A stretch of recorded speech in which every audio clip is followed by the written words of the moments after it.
Hey guys, this is Mike McKinstry from Basquatch Hunter TV, and I'm here at One Night Stands Comedy Club in Waterford, Michigan, and I'm going to introduce you to a really special guest. We went fishing in the first part of the episode, but now we're going to be in his world, so I'm going to introduce you to Mr. Dave Landau.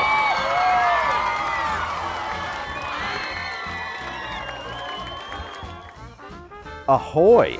I'm Dave Landau. He just said my name.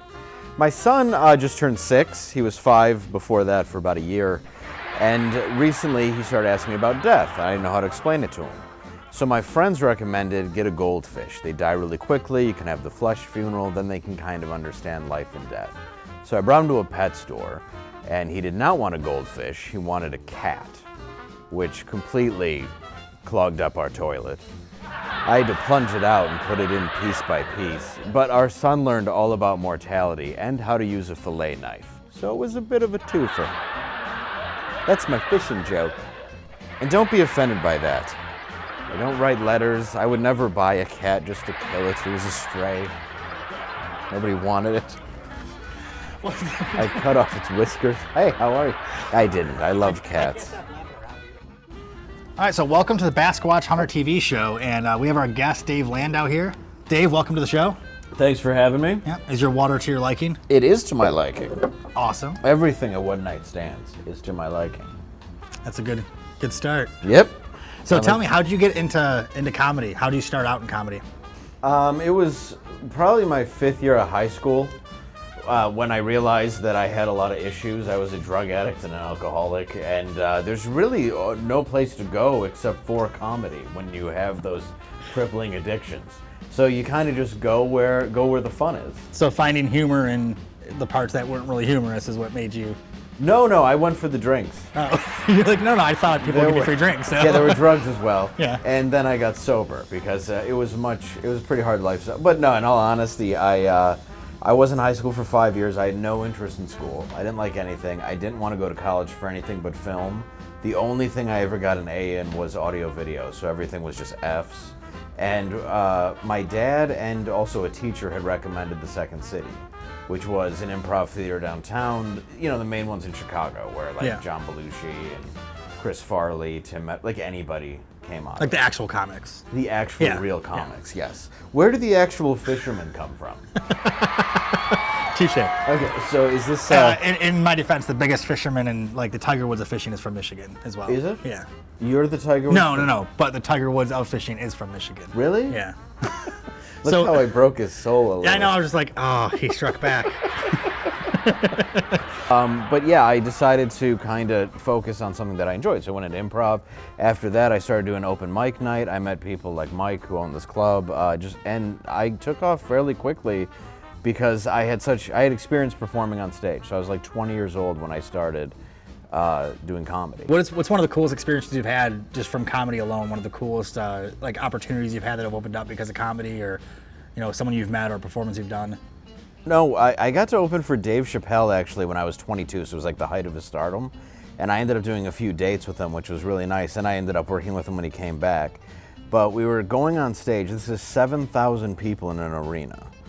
And I heard you talking about earlier how the I'm Rick James thing is one of the reasons he quit, because they did yell that at him so much that it was just the most frustrating thing in the world. Yeah. But it was 7,000 people, and before I go on, they're like, yeah, do 45 minutes. I was in comedy for a year and a half. I'm like, yeah, I don't really think I have that to do right now. And they're like, all right, well, just do whatever, then bring him on. I'm like, shouldn't I maybe take an intermission or something? And they're like, nah, he'll be ready. So I go out and it's 7,000 people. It is impossible not to kill. So I just destroy. Then I go, ladies and gentlemen, please welcome Dave Chapelle. Everybody stands up. He doesn't come out. So I'm just standing on stage in front of 7,000 people and nothing. And they're slowly, about a minute in, realizing that he's not coming. And I have to go, hey, I think it'll just be another minute. And they start booing me. So the juxtaposition of getting laughed by 7,000 people and then essentially getting booed off stage was really something. So then finally he's ready. I come back on stage. They go crazy. They're all happy. And then Dave comes up on stage, and the first thing somebody says is like, where were you? He's like, I was watching a DVD. Shut up. So he wanted to finish his movie before getting on stage. Yeah. And his manager wouldn't listen to me, where I'm like, we should really just maybe have a break between us if you don't know when he's going to be ready. Yeah, if you need a space, a little bit of buffer in between. Yeah. So what brought you from doing comedy to doing like the Steven Crowder show? Because that's a pretty big show, but it's not really based off 100% comedy too. It's a lot of actual like realness to it too. Yeah, his is politics, news, that sort of thing. Yeah. I was on a show, I started being a guest on a lot, the Anthony Cumia show. And then that became the Artie and Anthony show, which was Artie Lang and Cumia. Yeah. I ended up taking over after about 2 months of just the Anthony Cumia show with Dave Landau. I was doing it for years, living in New York. I slowly began to hate New York City. And I was going out to Texas to shoot Crowder every now and then, just as a commentator, comic, that sort of thing. And Anthony decided he was going to move to South Carolina. I don't want to go to South Carolina, nothing against it. I think you people are lovely. I didn't want to do that. There's no industry there. Yeah. So they offered me a job to go to Texas, and I took it.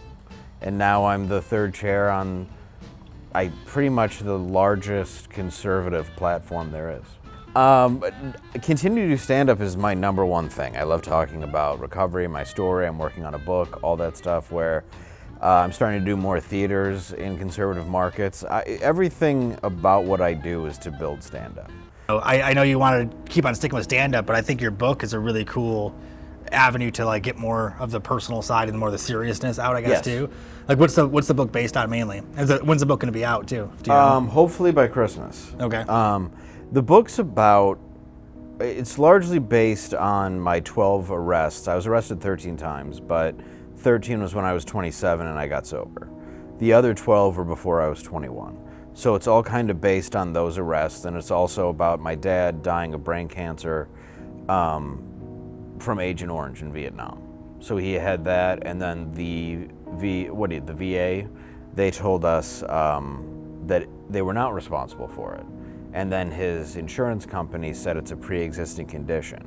So he lost everything, which then led to my mom's suicide. So it's like you kind of talk about that in the book, where I can talk about like the funny stories, but there was also a lot of horrible things happening to my family. So the book would be a good way for you to be able to express things that you can't express through comedy, but also kind of tie it all together and explain the whole story too. Yeah, it kind of explains why I got into what I got into. I mean, my dad would wake me up as a kid when I was like 8, 9, 10 years old, and we would go watch Saturday Night Live. My brother wasn't really into it, so that was our thing.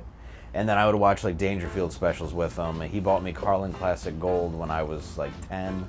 He was very, very liberal with the movies I watched, which now I watch, and I'm like, the Blues Brothers should be G. Yeah. There's like... Compared to what it is now, yeah. There's like breasts in it for a second. Yeah. That's it. And then I'll put on movies that are PG, like Gremlins, and I'm like, this is horrifying. Yeah, and I'm watching with my kids. They're like eating Santa alive. Or like Dark Crystal. Yeah, it's terrifying. Yeah, exactly. I brought my son to the Jim Henson exhibit, and they had the Dark Crystal puppets, and he was still terrified from the one time he saw the Dark Crystal. Yeah, was he like, is that a Gelfling or Michael Jackson? Yeah, meanwhile, you know, his friends will dance to Aretha Franklin singing in the Blues Brothers. Yeah.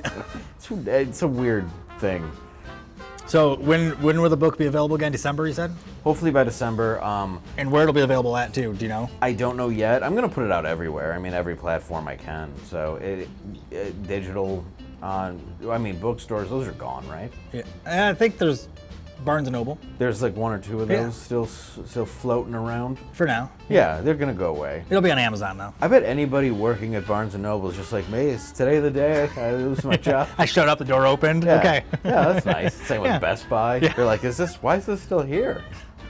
You walk in, there's just an Amazon kiosk, and you walk in. Yeah, you would assume that they've already stolen all that business. Yeah. Yeah, but I guess not. Good for them. So where can people find you again? And eventually also your book would be, I'm assuming, on your website? Yes, DaveLandau.com. You can also get 3 albums on there. I say albums because that's what I like to call them. But they're compact discs. They are compact discs, or they are tapes.